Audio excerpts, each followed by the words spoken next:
Hello, everyone, and welcome back to day 2 of ElliiCon 2022. Once again, my name is Lise. I am the Social Engagement Manager here at Ellii, and I will be your host for today. We hope you plan on staying with us all day today and catch all of the great guest speakers that we have lined up for you in our schedule. So before we kick it off with our coffee talk today, I'm going to just do a couple of housekeeping things here in AirMeet to make sure that you know how to interact with our speakers throughout the conference. First of all, I'd like to draw your attention to the View Schedule button that's up in the left corner of your screen. Make sure to check out the schedule, take a look at all of the wonderful sessions that we have going on for you today. In the right-hand side of the screen, you'll be able to see the chat area. You can interact with our speakers there throughout the session and talk with the other attendees. We also have a Q&A section, and this is going to be used in our guest speaker session to ask questions for them to address at the end of their sessions. Beside that, you will also see a survey tab. We had this survey up yesterday. If you already submitted your answers, don't worry, you don't need to do that again. But if you didn't get a chance, make sure you fill out that survey for your chance to win a 1-year subscription to Ellii. And last, if you'd like to make the screen look a little bit bigger, we do have a full screen button in the top right-hand corner. Okay, everyone, I'd like to welcome back Tara, Tanya, Anne, and Jen. They are 4 members of our publishing team here at Ellii. Yesterday, they led a coffee talk, which was a huge hit. I think everyone had a lot of fun watching that. So we're going to kick it off today with the same thing. So thank you guys for being here this morning, and everyone in the audience for joining us. Join in the conversation in the chat. Okay, publishing team, go ahead. The stage is yours. Thank you, Lise. Oh, we're so happy to be here for day 2. Day 1 went really well. We had a great day meeting everybody, getting to know the teachers that use Ellii or may be interested in Ellii. Thank you so much for all of your insight and your feedback and your requests, and especially thank you to the speakers. I'd like to inspire you to share one good thing, which is what Dr. Ken Beatty taught us to do. So with our students, one good thing. So please share one good thing from yesterday. I'll share one good thing that I enjoyed yesterday from Dr. Ken's talk. So that was when he talked about getting students to create their own assessments. I know some in the chat were thinking, oh my goodness, would my students, how would they feel about that? But what a creative idea that was, and what a great idea. So students predict what's going to be on the test. They get in groups or pairs. They study all the material to create assessments, and then they take each other's assessments. Meanwhile, the teacher gets to enjoy the day and maybe, facilitate and talk to students and maybe give some suggestions and tips. So that was my favorite good thing from yesterday. So I hope you'll share a good thing in the chat as well. The coffee talk, if you weren't here yesterday, is just a way for us to get the day started, to talk about a theme, and just to get to know each other. So you get to know each other in the chat, and you get to know some people behind the scenes. So today it's the publishing team. We're just a few of us. We have a few others that are here. Maybe you'll see them in the chat or in the tables. So please definitely visit us at the tables as well for a more intimate chat, one-to-one. So today's topic is creativity, which is, I think, hopefully you were inspired to be creative by some of the speakers yesterday. So yesterday was International Dot Day. Does everybody know what that is all about? Have you heard of International Dot Day? If yes, you can put it in the chat. If no, I'll just tell you a small bit about it. So International Dot Day is celebrated in, I think, like 200 countries now, all over the world. It's all about creativity, and it's inspired by a storybook called The Dot. And in this storybook by Peter Reynolds, there's a student who doesn't feel very creative. She's very sad, and she's in art class, and her teacher asks her why her page is blank, and she said she doesn't have any ideas and she doesn't know what to do. And the teacher just says, well, just start with a dot, like a mark on your page. Just put a mark on the page. And she doesn't think that's very creative, but she makes her little dot, And then the teacher frames the dot, and it's just this beautiful piece of art. And the teacher inspires her to, that this is something creative. You made your mark. And then, well, that encourages the student to do more and make more dots. And then she inspires another student. It's just a really beautiful story about making your mark. But in my opinion, the teacher is really, the highlight of the story, because the teacher is the one who sparks that student to feel like they are creative. So everyone is creative. I think that's the kind of the moral behind the story. I looked for a definition of creativity for a few days and I couldn't find a really great one. But when I started looking it up, Peter Reynolds came up on the radar, and he has a amazing description of what dot day is. So I'm just going to share it from his Instagram. He says, "What is dot day? Dot Day is a celebration of creativity and art, a celebration of innovation, of community locally and globally, a celebration of dot connecting.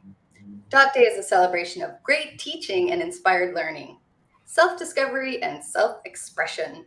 It is a celebration of bravery, of vision, seeing the possible, seeing the solution before it even exists. Dot Day is a celebration of impact, a time to think of how we can all make our mark." And he goes on to say that dot day can be today, tomorrow, next week. It can be every day. So even though it was yesterday, I think today is also a great day to celebrate creativity. So what you could do while you're listening to the sessions today is do a little doodling. Peter Reynolds shares a really interesting behind the scenes look at his story, and he really encourages people to doodle throughout the day when they're learning things. We have Emily Bryson with us this week, and she is a sketch note doodler. She's doodling all the sessions, so we'll be able to share those really soon. But we encourage you to do that. And when you go to Emily's session, you're going to learn all about that kind of thing, graphic facilitation. So maybe you want to start doodling right now, and you could share those with us when you come to the publishing table. English language teaching could possibly be the most creative job there is. I think a lot of you would agree.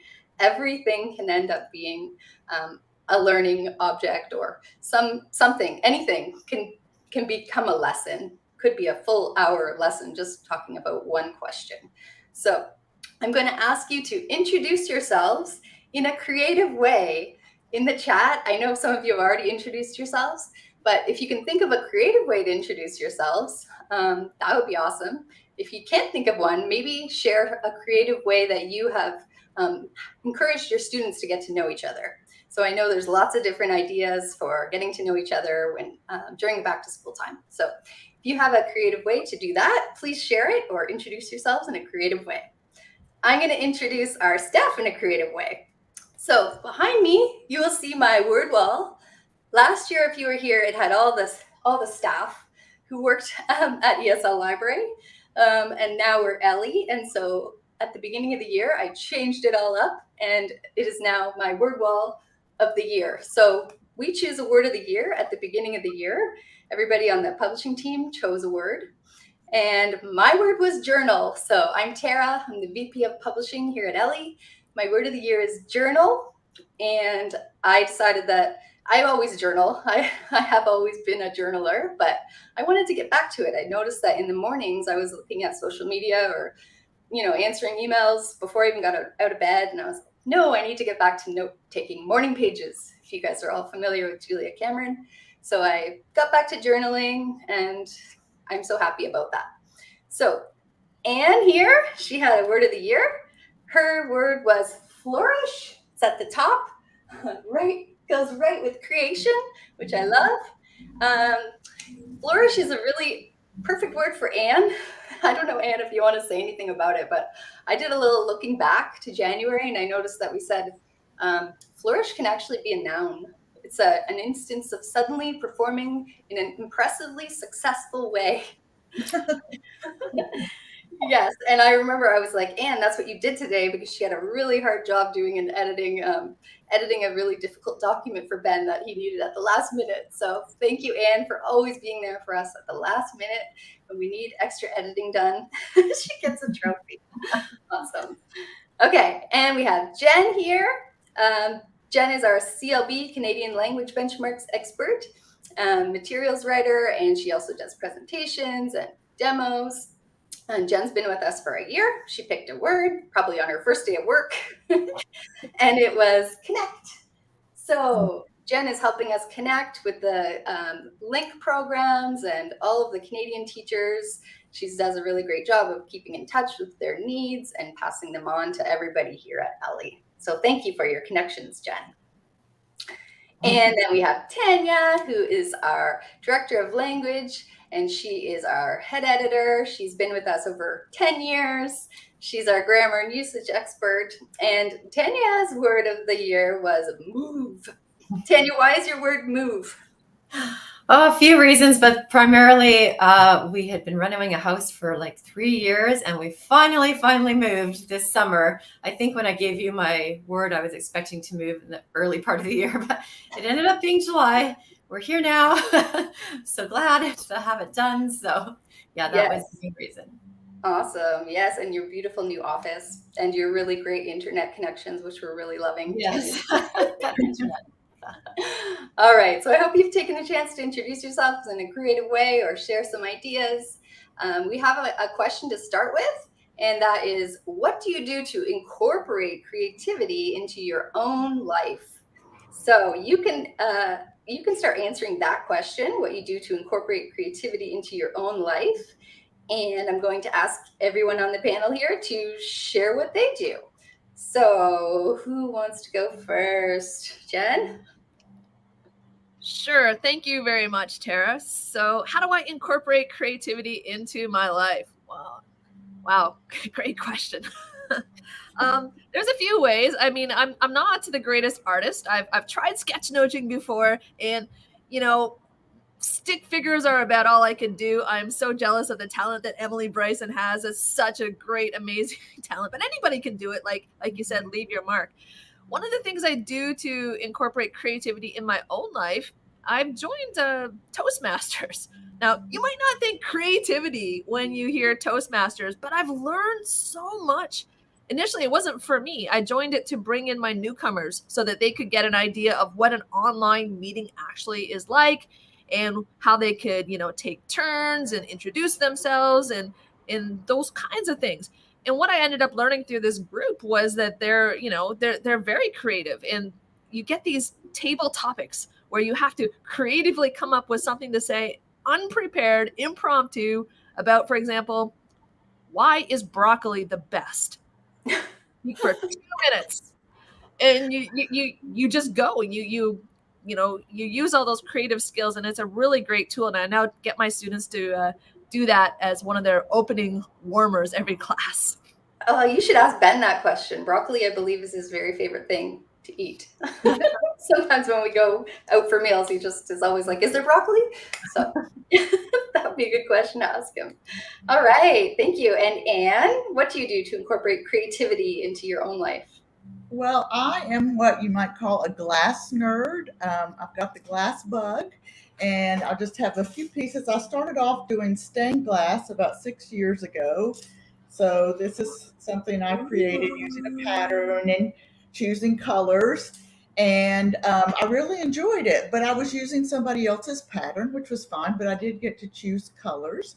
Then I discovered glass fusing, which is a lot more forgiving. You don't have to be quite so precise, and you get to design your own pattern. So I did something like this, where it's a lot faster. It doesn't take 6 weeks to create a project. You can do one in one. So when you've been working with words all day, it's really nice to go into an art studio and just work with colors and patterns for a while. And it really helps me relax and get some of my anxiety from the day released. So I really recommend art classes for anyone who is looking for a creative outlet. You don't have to be great. I might always stay a beginner, but I really enjoy doing it.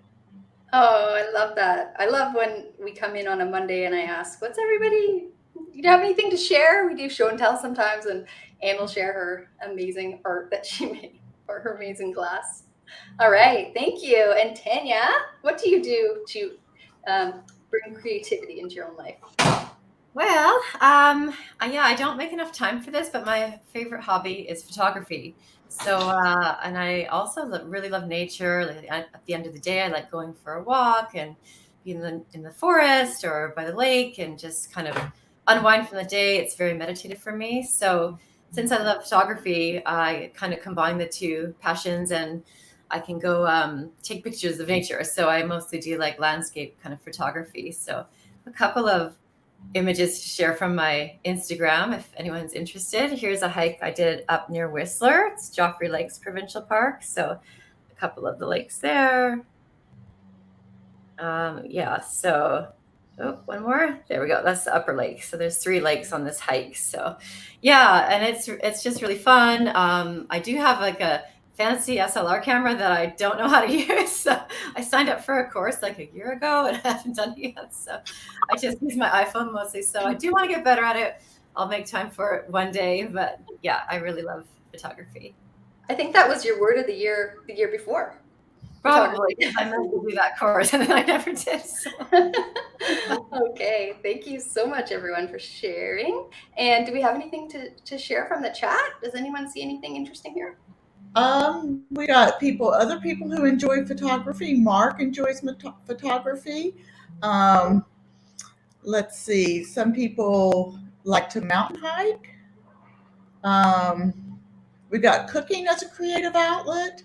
So we've got lots of things that people like to do. But we've got a poll lined up for you that, if Lise will please publish it now, of why creativity is important. So we would like to know what things you think are important in creativity. Yes. I like Rosanna's answer there. She likes to free dance and encourages everybody to dance. Rosanna, you don't want to see me dance. I love that idea. Do you ever dance with your students? Does any of you? I don't think I've ever danced with my students, but I do dance with my family. Yeah, I like the dance parties, spontaneous dance parties, but I don't think I ever did it with my students. I should have. Yeah, I think that would be a great way to do it. What was that? There was a video that just went viral. Somebody was asking to share a dance, and he was just going around and asking people from all different countries. If anyone in the chat knows what I'm talking about, it was such a great, video series to watch where he just asks them to share a dance, and he doesn't know these people. They're just strangers, and they start dancing, and they teach him a little dance from their culture. It was really awesome. Yeah, that'd be so interesting to learn about different moves from other cultures. Yeah. Yeah. Anything else here to share from the chat? Yeah, someone enjoys bookmaking, which is really interesting with handmade covers. Wow. The chicken dance. That's funny. I've done the chicken dance with my elementary students, says Lay. Nice. Jen has brought for that. Yeah. And I like how Dorothy has commented that when you're creating a work of art, you are in control of the work. I think a lot of people like to be in control, and you can't always control the world around you. But when you're being creative, you get that license to do that. Right. Yeah. Do any of you here on the panel have an answer for why creativity is important? Maybe why it's important for teachers? Well, please check out our poll for some suggested answers and vote on your favorite. Mm-hmm. Yeah. I think it just brings some fun energy into the classroom, just gives students kind of a mental break, boosts their confidence. There's so many reasons, and it just, makes classes more fun, in my opinion. So. Yeah, I think Nick shared some really great ideas yesterday, and we were all like, I know Laura was here, one of our materials writers, and she was like, I got so many ideas. So yeah, especially using real photos is something that we're, going to show. I think we'll show that a little later, something that we're kind of exploring right now at Ellii. Nice. Mm-hmm. So I have another question for everybody. What's the most creative thing you've ever done with your students? So let's get some inspiration from each other about creativity in the classroom. I know you can be so inspired just from the simplest of ideas, and you can try them out with your own students. It's always good to put more things in your toolbox. So Yeah, and maybe you can answer that in the chat. And while you're answering, I'll just ask if any of my colleagues have anything creative that they do with their students that they want to share. Jen has shared with us a great project she does with Home Depot, a class Oh, yeah. with Home Depot vocabulary. And it would be great if you could share that, Jen. Absolutely. I actually just noticed that somebody mentioned project-based learning. Well, you're my people, you're my tribe. Project-based learning, love, love, love project-based learning. I do it with all my students. I think even Ken mentioned that yesterday, how project-based learning can have so many elements to it and parts to assess if you need to do that assessment, but how important project-based learning is to developing creativity as one of those 21st century skills, soft skills. I've actually had I've heard of its creativity and communication, those soft skills being renamed as power skills recently, because to me that sounds more apt. Being creative has so many benefits, and we're going to talk about that in a moment. So let me just open up. I'll give you some background. So I teach to newcomers to Canada, adult newcomers. We are in a really old high school, and we have this decrepit courtyard that is never used for anything. And there's always so much possibility. So this was a project, you can kind of see it outlined, and it's entirely enclosed in this great courtyard space. So for my Home Depot class, it was a class that would eventually do a co-op placement with Home Depot, and they were learning some great vocabulary. So the project we did was for them to redesign the courtyard any way that they want.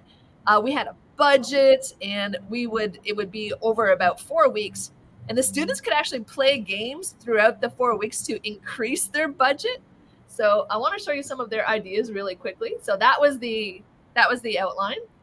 And I mentioned yesterday that I recycle bin dumpster dive. Everything that I got for this project came from a recycling bin dumpster dive. And you can sort of see, I can make it a little bit bigger. There it is.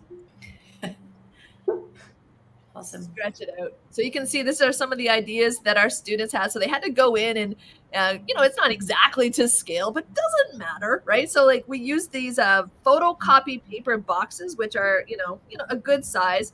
They would, cut them out. They made plans. They talked about it in their group. They assigned roles in their group, and they were very artistic. There are some great ideas.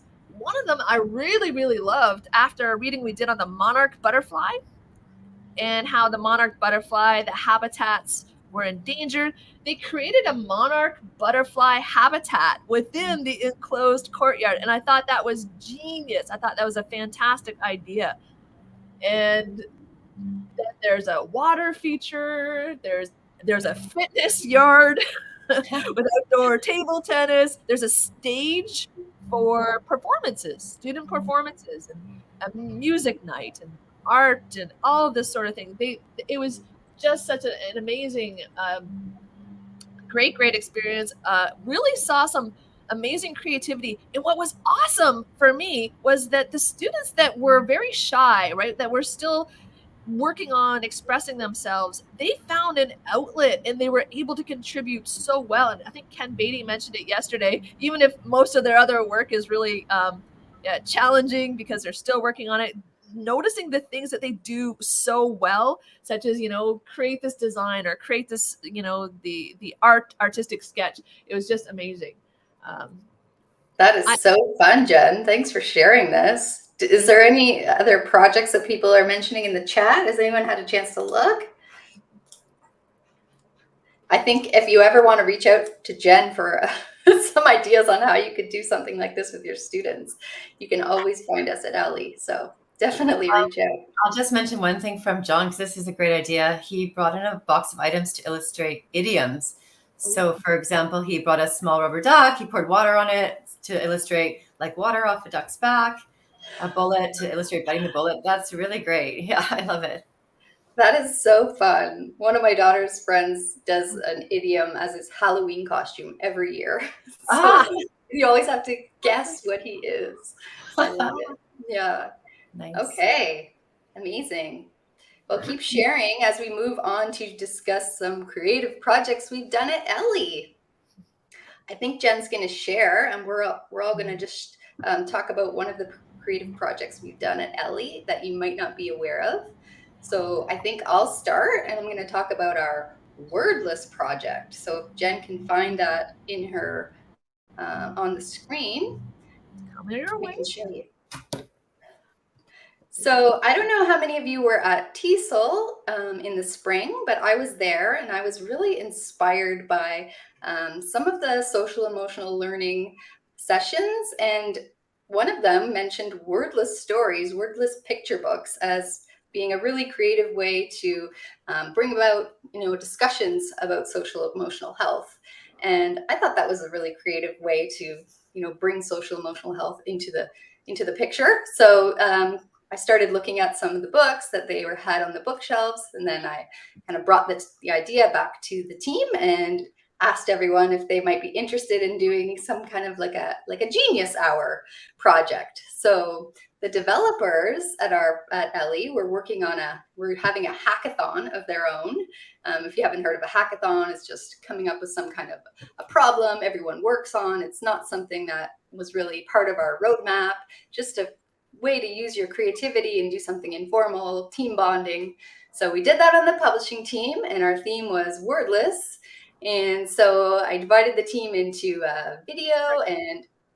Sorry, Tara, could you direct us to how to find those wordless? Yeah, It'd be good for the audience and for me to show you where those are. For sure. So we have a blog post all about the project, as well as if you go into the resources in the visual learning section, you will find our first two projects are wordless projects.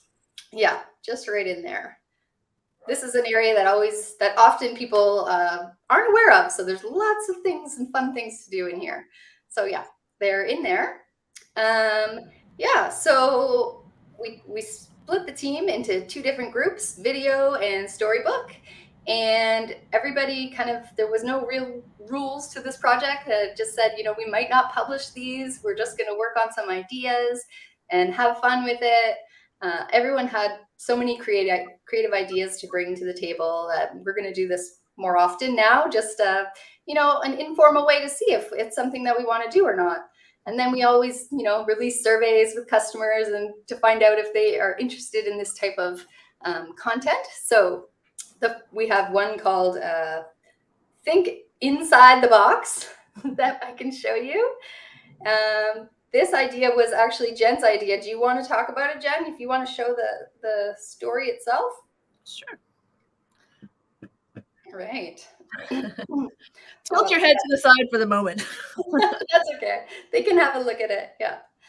Okay, so one of the projects that we were working on, like Tara mentioned, is the wordless story. And as you can see, it's basically a comic strip where the students, the learners, they come up with their own ideas for the story. And it could be, like I said, it was based on an article that I was reading about resources and materials available, especially for K-12.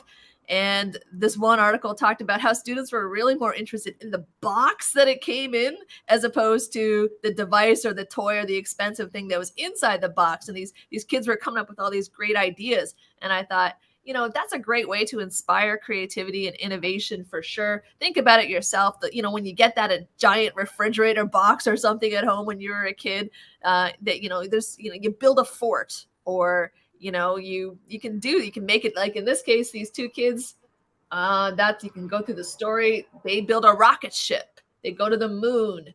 It becomes a race car, or it could become, a raging rapid. And the part that I like about this is at the end, the mother or the mom character comes on and says, "What are you doing?"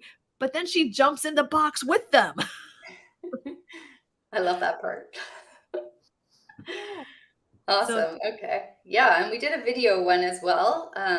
We did one about wedding celebrations. That was pretty fun. And I think that the video team actually has released another one on birthday celebrations. So you can have a look at those on your own time, and just let us know if you think these are interesting, fun ways to elicit vocabulary and also for social emotional learning. We're really interested in hearing what you think about these. And I think you're going to tell us about the next creative project we've done at Ellii. Yeah, man, I first want to apologize for the lawnmower in the background. My neighbor has decided to mow his yard this morning, so if you hear a humming sound, that's it. Well, we try to incorporate creativity in all of our materials, but there are a couple sections that we really focus on it, and one of those is in our resources, and it's called photo prompts. So if Jen can hook us up to there. And I'd like to show you one called What's the Story, in our section called What's the Story. If you click into What's the Story, we can click into the first one, Jen, a confrontation, or any of the ones. You can pick which one you'd like to show. And if we go into it, you'll see that the students are shown a real photo. And in task 2, they really get to use their imagination and describe what happened before, during, and after the photo. So it's a really great way for students to use their imagination. And there's another one too that involves the 5 senses, another section in photo prompts, which I think is a great way to think outside the box, unlike Jen's inside the box. It's down below, Jen. It's called Come to Your Senses. Yes, we're just getting started with this new category in this new section. So this one's really fun. Students, once again, are given a real photo. And if you click on Fun with Fireworks, you'll see they are shown a picture of a group of young people playing with sparklers. But in this section, we ask students to imagine that they're actually part of the scene. And as they're a part of the scene, what would they smell? What would they see? What would they think? What would they feel? How would they engage their 5 senses if they were in the scene? So it's another way to use their imagination in a different way than what they typically do in an ESL class. Yeah. So it's just in our photo prompts resources. They're really fun. I think students really enjoy seeing the real photos. Some of those tasks that Nick was suggesting yesterday with some of those photos that we have in there. Yeah, and one more, I think we have time to show one more section that really gets students' creative juices flowing, and that is in our lessons, our main lessons, and it's a section called Story Prompts. This started out as a genius project as well, where we invited our illustrator, Steve, to just do what he wanted in terms of like a visual, a scene that was going to be inspire some interesting stories. So it started as a genius project. So Jen, if you just want to go into one of these lessons, we can show what students are given. In this section, they have illustrations. And what we try to do is we try to guide students through the creative process with scaffolding tasks. So they are asked to brainstorm some vocabulary they could use in the picture that they could use to describe the picture. They're asked to plan a little bit, to think about the setting, characters, dialogue. And then finally, after they've done these scaffolding tasks and found out what a story needs, they get to write the story. So they're given this picture, anything they want to say, but I think it's important that they scaffold it to realize there are steps in the creative process. It really helps pull things together for them. And there's also a speaking task where they can tell the story orally. Yes, with our new beautiful view reference design where they can see it and speak at the same time. Thank you. Thanks for showing this. I hope you guys will try this and let us know if you have any ideas for more topics and themes that we can use. This one is really meant for teaching young learners, but I think a lot of teachers will use them with their adults. Okay, Tanya, you have one quick one to show before we check out our poll results? Okay, yeah, just talk about the blog very briefly. Jen, did you want to just pull up your screen again, if you don't mind? And I'll just show a spot on the blog where you can get a ton of inspiration, find a ton of fun activities, creative things to do with your students. So, oh, here we go. Yeah, so in the materials drop-down menu, you can just go down to the blog, and then you'll see a bunch of categories at the top. And so if Jen, if you click into activities, please, then we can have a look at that section. So there's tons of activities on this page. For example, the very first one is a post from Ellii Bryson, who will be speaking today. She's such a creative person, and she has so many good ideas. This one's about icebreakers, so some 4 icebreakers you can use in class. So I encourage you to go through the activities in this blog section, and you can get a lot of good ideas here. But I just want to share one thing that I always did in class quickly. So instead of scrolling through, because it is quite an old post, Jen, if you could just search for my favorite warm-up activity, then it'll pull up this post that I wrote, I think back in 2013. It's a while ago. But I just love doing this activity in class. It was always so fun. So my favorite warm-up activity. Thanks, Jen. So yeah, it's kind of like a fun way to practice grammar. I know when I was at the grammar table yesterday, we were trying to come up with ways to make grammar engaging. It's hard to be creative with grammar maybe, but here's one thing you can do. So the idea is you get your students to think of 3 animals, could be favorite animals, the ones that scare them, anything, and they come up with 3 adjectives for each animal. So they do all that planning, and if you scroll down, you can see an example in step 2 there, tiger, bear, and rabbit. And so once they have their adjectives, you pair them up or put them in small groups, and you get them to read out their adjectives. But there's a twist. You have to read them out with these sentence stems. I think I am, my friends think I am, and I am really. So they don't mention their animals, and it ends up being hilarious. I always get a lot of laughs with this activity. Students really enjoy it. They end up saying things like, I think I am aggressive, strong, and fast. My friends think I am big, furry, and hungry. So yeah, it's always a good one to do with students. Quick and easy, and a fun way to get some grammar in the classroom. I love this activity. I wish I had known it when I was teaching in the classroom, in the school with you, Tanya. That's so fun. Yeah, we used to go back in the day. All right, let's invite Lise back on stage. She's going to give you one last minute chance to fill out the poll, and then we're just going to have a look at it and see why is creativity important in the classroom. Okay. Yeah, so let's put that poll up on the stage right now. I haven't closed it yet. So anybody who still wants to vote on this, you can do that by going to the poll section or just by clicking on the screen in front of you. There we go. We've got a bunch more votes coming in. So we'll just give everyone a second. Why is creativity important in the classroom and beyond? Great question.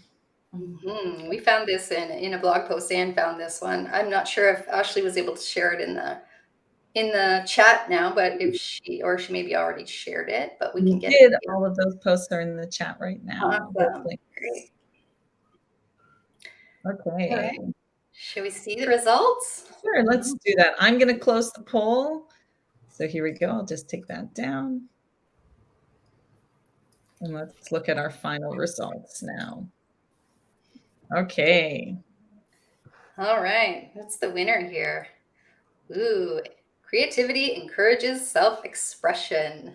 I love that. I think that kind of ties back to the very beginning of our coffee talk, just how important it is for teachers to have creativity in their own lives, before and after work as well. Encourages self-expression. Students always love when teachers bring a little bit of that to the classroom. They get to know you that way through creativity. So I hope you're all finding your glass blowing and photography and whatever, is good for you. I might have to try Toastmasters one day, Jen.